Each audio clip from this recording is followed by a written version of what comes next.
आप लोगों ने कश्मीर में ऐसी साल में मतलब 2020 में जितने लोगों को भी आपने मारा है, और आप बकौल आपके कि जी टेररिस्ट थे, जो कि फ्रीडम फाइटर्स थे मैं तो कहूंगी, तो वो जो भी थे वो सबके सब वहीं के जम्मू एंड कश्मीर के लोग थे, पाकिस्तान के नहीं थे। तो फिर बार बार पाकिस्तान को ब्लेम करना कि जी पाकिस्तान ये सब कुछ करवा रहा है, ये क्यों आप लोग कहते हैं, जबकि उनके बाप दादा सारा खानदान वहीं पे पैदा हुआ, वहीं रहे, और वहीं पे आप लोगों ने मार दिया। तो फिर आप लोग क्यों कहते हैं कि पाकिस्तान इन्वॉल्व है? देखिए, इस साल जितने भी लोग मरे उनमें सारे कश्मीरी ही नहीं थे। हमने एलओसी पे बहुत सारे मीरपुरी और पंजाबी भी मारे हैं आपके यहाँ के, और इंशाल्लाह आगे भी मारते रहेंगे। लेकिन देखिए, ये चीज आप समझिए कि इस वक्त है मेरे पास, वो अभी मुझे मेजर साहब ने काफी बोला, लेकिन है मेरे पास कि अभी तक ये कौन सा इकोनॉमिक टाइम्स जो है उसकी सोर्स है, और उसमें उन्होंने बताया है कि जितने लोग भी थे वो सबके सब जम्मू एंड कश्मीर के थे। नहीं, ये वैभव मतलब कुछ और कह रहे हैं, वैभव कुछ और कह नहीं, रहे हैं। वैभव कह रहे हैं कि जो टेररिस्ट एलओसी में मारे वो मीरपुर के और मुजफ्फराबाद के थे, जो अंदर मारे वो कश्मीरी थे। तो आप भी गलत नहीं बोल रही, वैभव भी गलत नहीं बोल रहे, आप दोनों एक ही बात कह रहे हैं, वो लोकेशन का फर्क है बस। तो मैं वही कह रहा हूँ कि एलओसी पे जो मारे गए हैं वो सारे के सारे आपके यहाँ के मीरपुरी और पंजाबी थे। तो खैर वो हम इंशाल्लाह आगे भी मारते रहेंगे। और देखिए, जो कश्मीर के अंदर जिन्होंने गन उठाई है उनको भी मारेंगे, क्योंकि देखिए आप ये नहीं कर सकते कि आप स्टेट के अगेंस्ट आप गन उठाएं।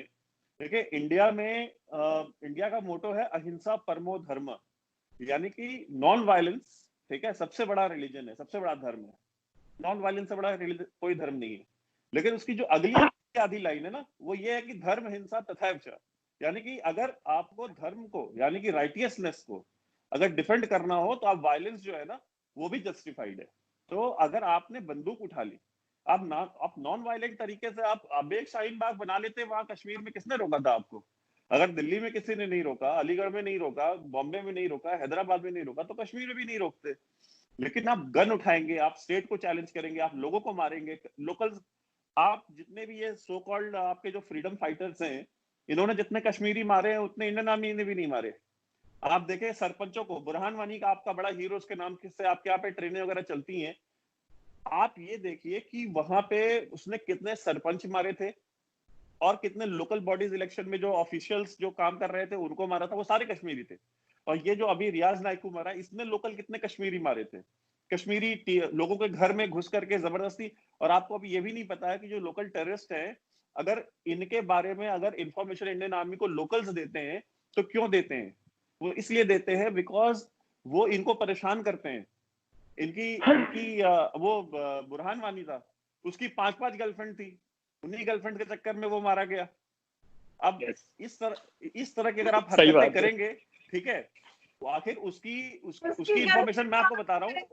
सुनिए, नहीं सुनिए, मैं आपको बता रहा हूँ, मैं आपको बता दे रहा हूँ। नहीं अब बात सुनिए आप। उसकी इंफॉर्मेशन किसने दी?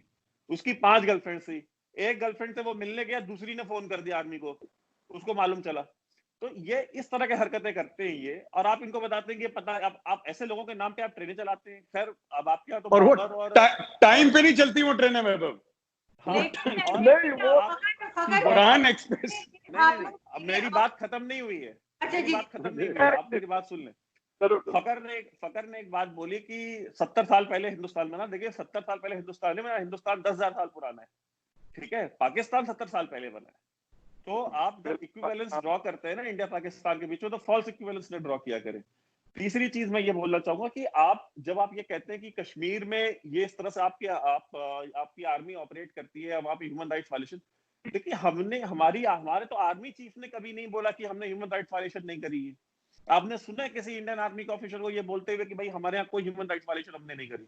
कोई एक आर्मी रिटायर्ड ऑफिसर मेजर साहब से आप पूछ लीजिए, वो कभी ये नहीं कहेंगे कि हमने ह्यूमन राइट्स वायलेशन नहीं करी।